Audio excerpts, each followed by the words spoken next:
Nah, dikutip dari buku Integritas Bisnis seri 3, dampak sosial korupsi itu juga bisa menambah beban dalam transaksi ekonomi dan menciptakan sistem kebanggaan yang buruk.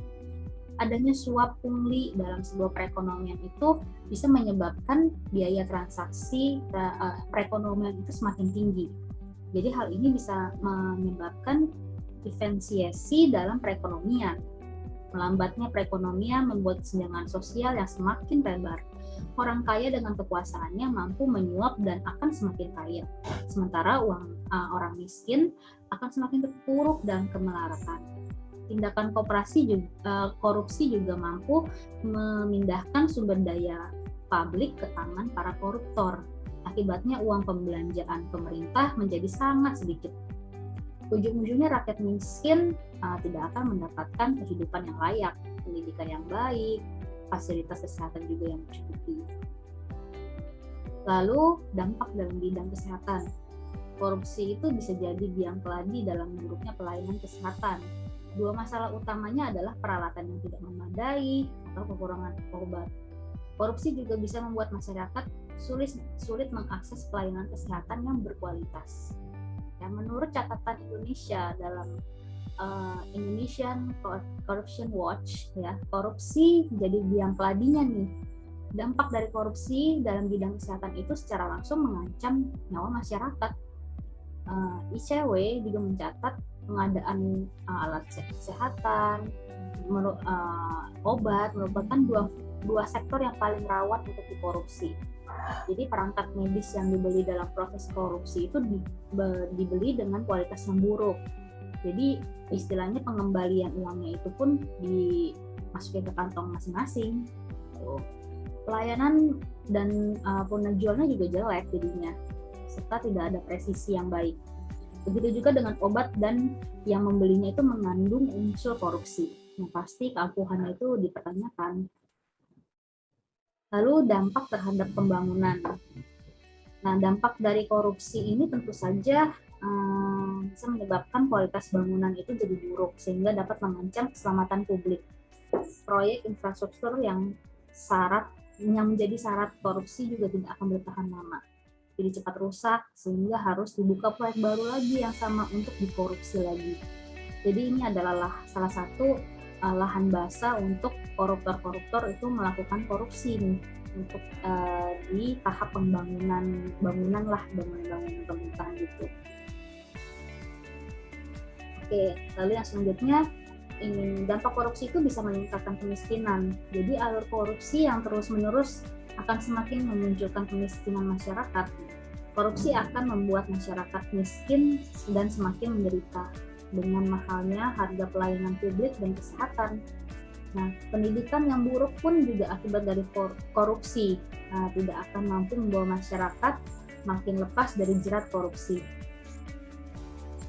Lalu terhadap budaya. Nah, jadi ketika korupsi telah menjadi kebiasaan, maka masyarakat akan menganggapnya sebagai hal yang lumrah dan bukan sesuatu yang berbahaya. Hal ini akan membantu dan membuat korupsi mengakar di tengah masyarakat sehingga menjadi norma dan budaya. Ini sangat amat memprihatinkan. Nah, di sini saya akan menjelaskan mengenai pencegahan dan pemberantasan tindak korupsi. Caranya ya dengan memotong akar korupsi tersebut.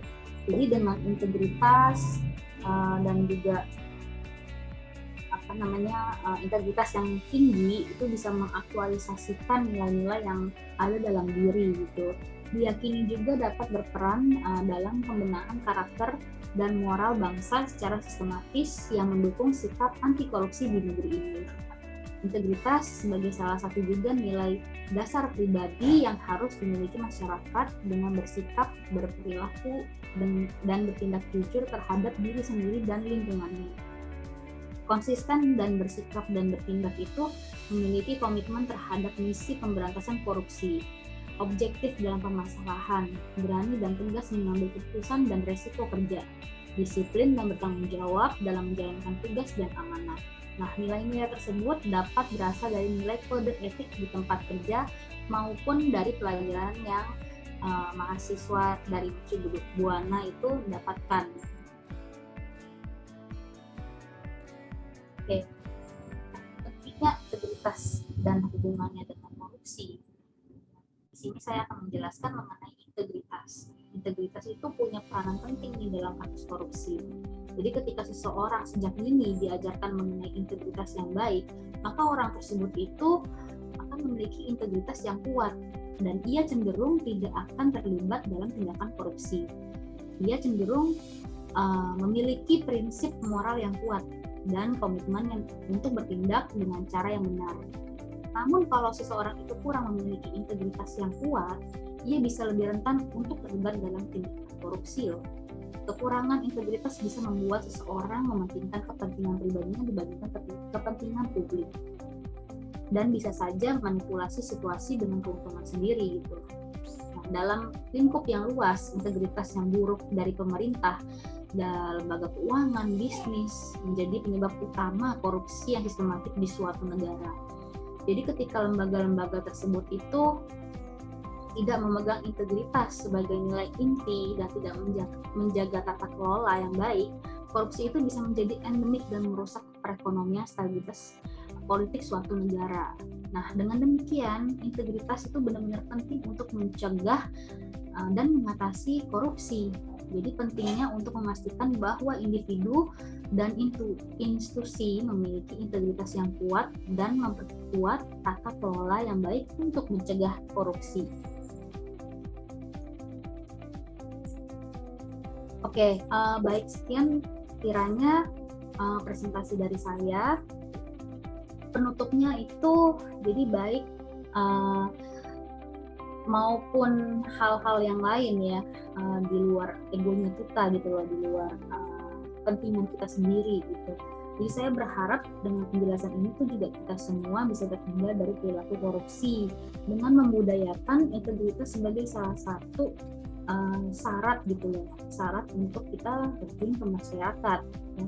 Mahasiswa juga tentunya mahasiswa yang di Mercu Buana dalam menimba ilmu di Mercu Buana juga bisa meningkatkan integritas agar nanti ketika lulus bisa menjadi orang yang baik dan berguna bagi masyarakat. Baik, sekian dari saya, sampai jumpa lagi pada video selanjutnya. Dadah.